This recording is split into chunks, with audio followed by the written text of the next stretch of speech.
The objectives of the Tropics phase is to expose the students to another environment that we don't get right around Spokane.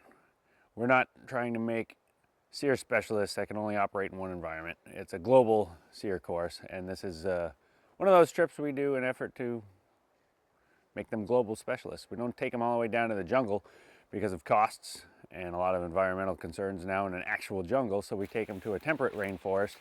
It's easy for the students to get there, easy for us to operate in, still being in the States, but it still allows us to do a lot of the same principles and the same techniques that only work in a tropical environment. With this class, it's more of the dry season because it's fall.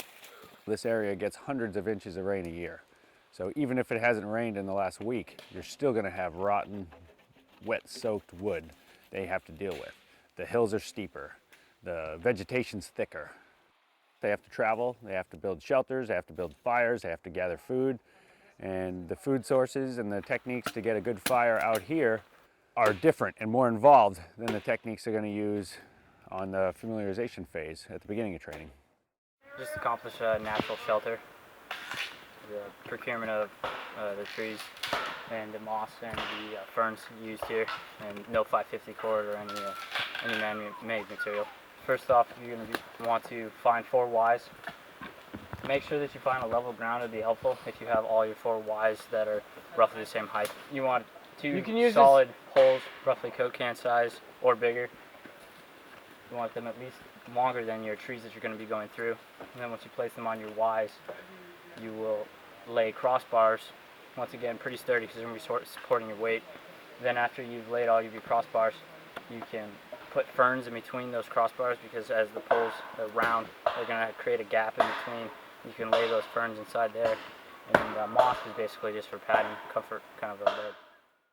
This is actually pretty comfortable. Maybe just because we're up for 23 hours and 23rd hour you get to lay down and get an hour of sleep. It's pretty great. Sleep on a bed of nails and be comfortable. Part of meeting the basic needs, such as personal protection, sustenance, and hygiene, is also properly preparing to meet those needs. That requires a lot of work. When the instructors leave, the students have to prepare for the next day. Candidates are required to perform certain tasks.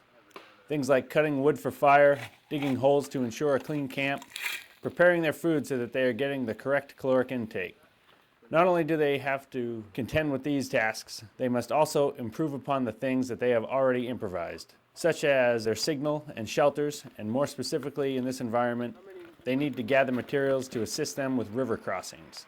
If they don't prioritize correctly, it could make for a long night.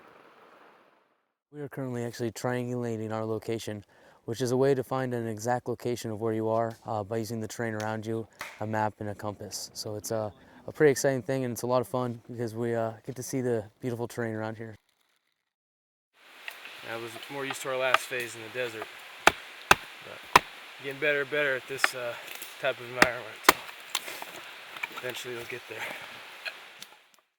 You know, I actually found out about this career through a friend of mine, and it was something that I've never thought that this existed, that I could be out here learning to instruct, and it attracted me from day one.